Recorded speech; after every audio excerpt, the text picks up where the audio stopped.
This is a horror story that happened to a girl named Sugi and her dorm friends. Sugi used to have a happy family. However, her father often beat her mother and her because of drinking and gambling. Since then, Sugi's personality had become quieter. As time passed, Sugi went to a vocational boarding school and stayed there because of the difficult family situation. She was registered here by her mother in order for it to be convenient for both studying and traveling. The documents and procedures were quite simple, so Sugi would move in immediately. Sugi followed the instructions, brought the luggage to the school dormitory to prepare to clean and rest, and the next day she would start the first day of school. The room where Sugi lived included 4 bunk beds for 4 people. Sugi and her roommates quickly got to know each other and befriended each other.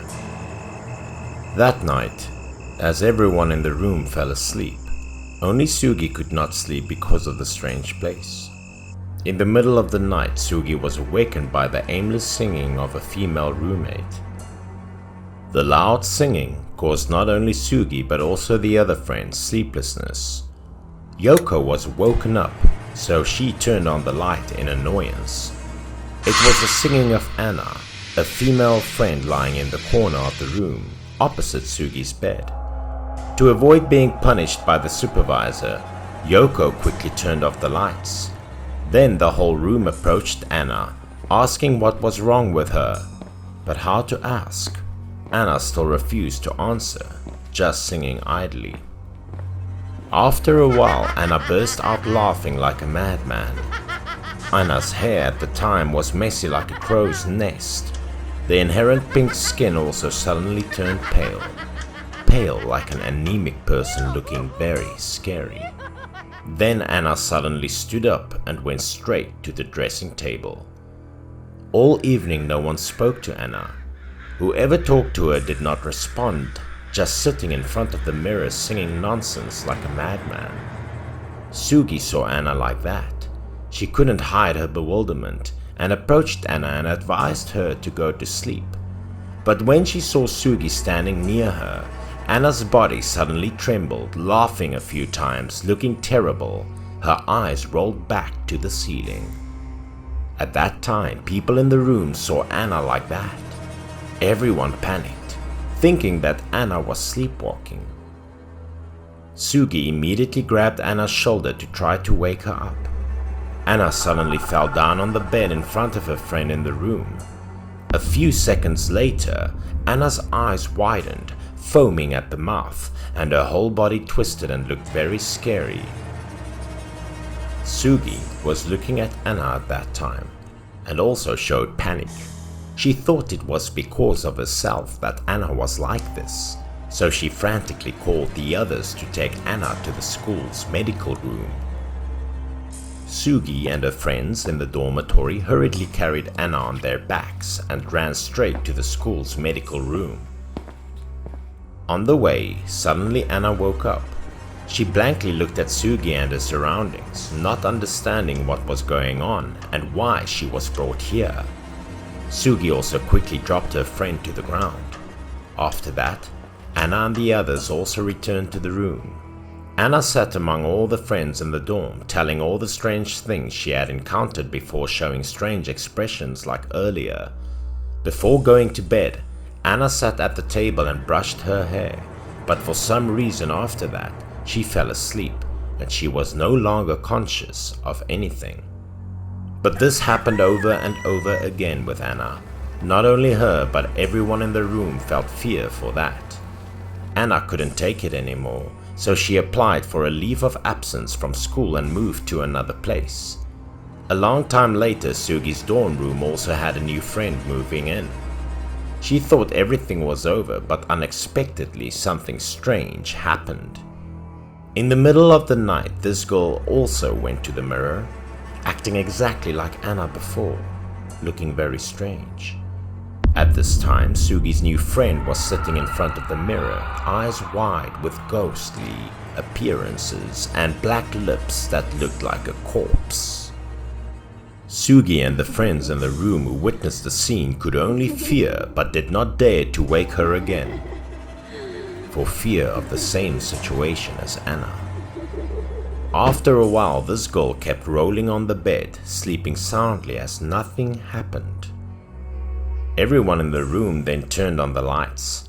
Sugi went to her friend's bed and woke the girl up. The girl didn't understand what was going on, bewilderedly looking at everyone standing around the bed looking at her, then asked Sugi why she woke her up at this hour. Sugi then told her friend about the strange incident she had met, but the girl still insisted that she had never sleepwalked. Because Sugi felt worried and suspected that the room she was in was something scary, Sugi went to ask people around if there had been many people who had a similar situation before. But the people in the area were not as friendly as she thought, especially when they heard about her dorm. Everyone started shouting loudly, sending her group away, refusing to talk. Things could not find a solution, so the members in the room became even more tired. After everyone in the room experienced this feeling once, Sugi was the next victim. That night while she was sleeping, she was suddenly woken up by a voice. Sugi clearly sensed that someone was looking at her, so she ventured to glance to the side and see a big black shadow. She jumped all over herself, rolled her eyes at the black shadow in front of her. Her mouth opened as if she wanted to call her friend, but then she couldn't do anything. After a while, Sugi felt sleeplessness creeping in on her. She couldn't feel or control anything anymore. The black shadow immediately moved to the side of Sugi's bed. The cold air and the stench of the corpses rose strongly. Then, this ghost immediately stretched out its thin, bony hand, step by step touching Sugi's body.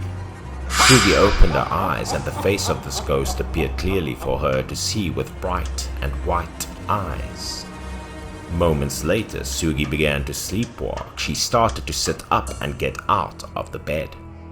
Then Sugi went straight to the dressing table, picked up the comb in front of the mirror. The image in the mirror reflected the hand of someone other than her.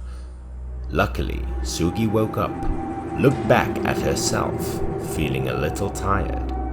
She glanced in the mirror to see what was wrong.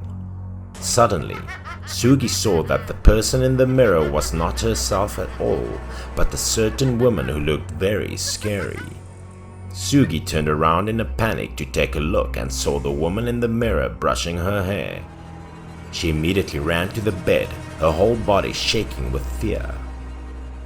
The friends in her room were awakened. They also approached Sugi and wondered how Sugi was able to get out of a sleepwalking situation. It was only then that Sugi realized that the other people in the room looked at her. They knew what was wrong with her and then woke up from her sleepwalking quickly. That night, Sugi's whole room stayed up all night. Everyone in the room sat together by the window. They told everything they had seen and everything was exactly as Sugi saw it. There was a friend in the room who couldn't hide her curiosity, so she discussed how to fight that female ghost. Sugi realized that the thing that helped her wake up was the treasure that her grandmother left behind. It was a pendant made of marble with a very large Buddha image engraved on it. She looked at the pendant. Childhood memories returned to her once more. When she was young, her grandmother gave her this pendant, telling her to always carry it with her as her amulet. After that incident, Sugi was so obsessed that she couldn't sleep, and the other friends in her room also moved out. Sugi had to leave too. Staying in this room was too dangerous. After applying for leave, Sugi stood at the beginning of the street, waiting to catch the bus to go home. At that time, she inadvertently attracted the attention of the neighbors. A man who had been in the area for a long time next to her dorm approached. He told her about what happened in the dormitory she was staying in. In the past, her dorm room was the room of a female warden. Because she was upset about being raped by the superintendent, she committed suicide in that room. Since then, anyone who had stayed in that room had experienced sleepwalking in the middle of the night. No one dared to say that they had met a ghost. Then they moved away because they couldn't stay there anymore.